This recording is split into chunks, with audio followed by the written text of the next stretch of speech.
ஒரு 5 விஷயம் இருக்குங்க டியர் மூவிய படம் பார்க்கறதுக்கு. ஃபர்ஸ்ட் என்னன்னா, அவங்களுடைய ரியலிஸ்டிக்கான டப்பிங். ஒரு எதார்த்தமான ஒரு டப்பிங். படம் ஃபீலிங்கே தெரியல. அப்படியே எய்த்தாப்புல நின்னு பார்த்தா அப்படி இருக்கும். என்னடி பண்ற?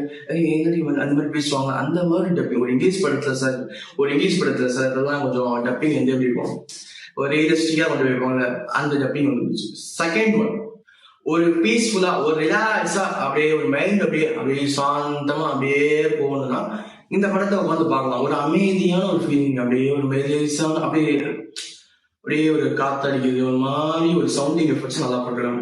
இது வந்து மியூசிக் சோல்ஃபுல்லா இருக்கு, அப்படியே ஆத்மார்த்தமா இருக்கு.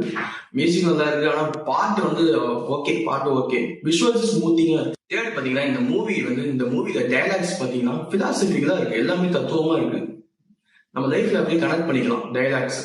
எதார்த்தமா ஒரு அப்பாவும் பொண்ணுக்கு என்ன ஆசையோ அதுதான் நான் சந்தோஷம், பொண்ணுக்கு என்ன சந்தோஷமோ அதான் எனக்கு சந்தோஷம். வெளியே மத்தவங்க என்ன நினைச்சா எனக்கு என்ன, அந்த மாதிரி ஒரு டைலாக்.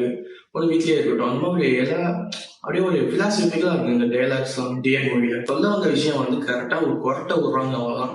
அதாவது ஹீரோயின் வந்து கொரட்டை விடுறாங்க, அது வந்து கல்யாணத்துக்கு முன்னாடி சொல்லாம நினைக்கிறாங்க, கல்யாணத்துக்கு முன்னாடி சொல்லாம போயிட்டாங்க. அதனால என்ன பிரச்சனை அப்படின்னு அதான் கதை. இப்போ குட் நைட் பாத்தீங்கன்னா ஃபர்ஸ்ட் அப்ப குட் நைட்டே அதான் கதை.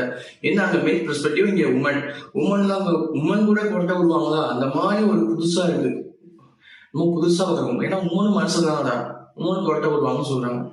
ஸோ 3 கொரட்டை விடுவாங்க. அங்க வந்து என்ன ஒரு சொல்யூஷன் கொடுத்துருப்பாங்க, எல்லாருக்கும் ப்ராப்ளம்ஸ் இருக்கு, மூடிட்டு நம்ம வந்து படுக்க வேண்டியதான், போறைய போத்திக்கிட்டு அப்படின்னு போய் எல்லாம் தூங்கிட வேண்டியதான் அப்படின்னு கொடுத்துருப்பாங்க.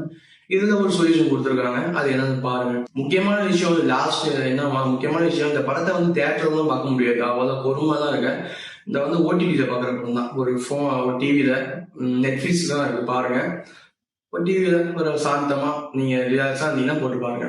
கப்பலா பாருங்க, சூப்பரா இருக்கும். கப்பல் இல்லாட்டி சிங்கிளாவும் பாருங்க, ஜாலியா இருக்கும். நம்மளுக்கு எக்ஸ்பீரியன்ஸ் முன்னாடியே கத்துக்கலாம். இதெல்லாம் நம்ம சிங்கிளா பாருங்க, ஒன்றும் பிரச்சனை இல்லை. எனக்கு இந்த படத்துல ஒரு ஹைலைட்டான விஷயம் என்ன தெரியுமா, காஸ்டியூம்ஸுங்க. அதாவது இந்த காஸ்டியூம்ஸ்லாம், ஜிவி பிரகாஷ் காஸ்டியூம்ஸ்லாம் இருக்கு பாருங்க, சைலண்டா அப்படியே சைலண்டா இருக்கு. ஒரு நெக் ஃபுல்லா அப்படியே ஒரு ரவுண்டா ஒரு கலர் இருக்கு, கலரா இருக்கு. ஒரு ஃப்ரேமுக்கும் மஞ்சள் போறாரு, ரெட்டு போறாரு, ப்ளூ போறாரு, அப்படி மாறிக்கிட்டே இருக்கு. காஸ்டியூம்ஸ் வைப்பாங்க, விஷுவல்ஸ் நல்லா இருக்கு, மியூசிக்ஸ் ஓகே. இந்த படம் வந்து மெடிடேஷன் மாதிரி. உங்களுக்கு வந்து பொறுமை இருந்துச்சுன்னா ஒரு நல்ல மூடில இருந்தீங்கன்னா இந்த படத்தை பார்க்கலாம். இதான் சொல்லணும்னு நினைச்சேன். இந்த படத்தை டியர் மூவி சாந்தமான மூவி, அமைதியா பாருங்க. ரொம்ப எக்ஸ்பெக்டேஷன் இல்லை, நான் ஒரு படம் பார்க்கணும், இந்த படத்தை பார்க்கலாம், அதான் சொல்லி நினைச்சேன். நெக்ஸ்ட் வீடியோல பார்க்கலாம். பாய்.